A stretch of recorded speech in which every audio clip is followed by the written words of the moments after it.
Now we come to the 92nd Psalm, and when we come to this psalm, we find it has an inscription here, a psalm or song for the Sabbath day. And we find here this is a time of praise, and it naturally follows that messianic psalm. But you find out when you come here for a time of praise and worship and adoration, that's what the Sabbath was given for. But wait just a minute. The worship here is connected with an earthly sanctuary. And it actually is looking forward to the day back in Jerusalem when there'll be an earthly sanctuary again. And His redeemed people are going to worship there. Now, the worship of believers today is just a little bit different. The time has now come when true worshipers worship God neither in the mountain of Samaria or yonder in Jerusalem. We are today to worship the Father and the Son in spirit and in truth. We are made into a kingdom of priests unto God to serve Him, not in an earthly sanctuary, but to worship Him in spirit and in truth. And so it opens on this glorious note. It is a good thing to give thanks unto the Lord. You want to do a good thing today? Do your good turn? All right, give thanks unto the Lord right now. Wherever you are, just give thanks to the Lord. And sing praises unto thy name, O Most High. To show forth thy loving kindness in the morning and thy faithfulness every night. You can thank Him in the morning. I always thank Him in the morning. I must confess I forget sometimes at night. But in the morning, I always thank Him for a new day, His loving kindness that's brought me to a new day. But when you go to bed at night, the thing that you can thank Him for is His faithfulness. He brought you through the day.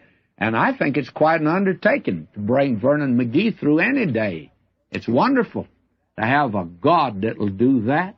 This is a glorious, wonderful psalm. Now it mentions down here, verse 6, a brutish man knoweth not. Or, the New Schofield puts it, a stupid man knoweth not. Neither doth a fool understand this. That's all right. I think that's very good. And in this psalm of praise, which I think is a millennial psalm, and it looks forward to the future, time of worshiping again on the Sabbath day. I don't worship on the Sabbath day. I worship on the first day of the week.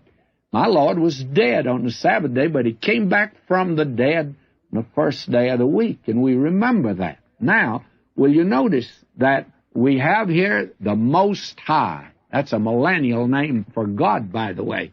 And this is a great millennial psalm that we're in. Now it looks back in retrospect to earthly conditions. When?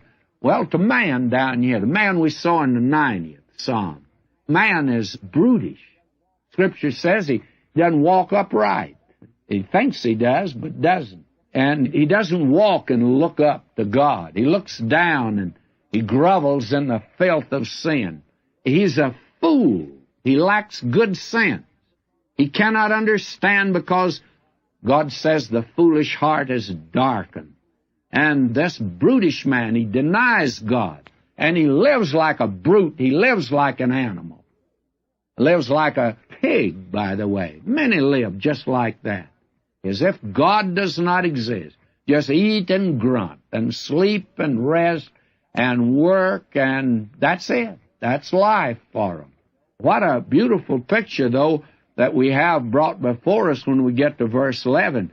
Mine eyes shall witness as to mine enemies. Mine heart shall hear about the wicked that rise up against me. The righteous shall flourish like the palm tree. Well, now that's interesting. He shall grow like a cedar of Lebanon. Now, the palm tree has been an emblem of victory, and the cedar tree denotes strength and seriousness. That's a picture of the righteous that are walking in fellowship with God, I think, even today.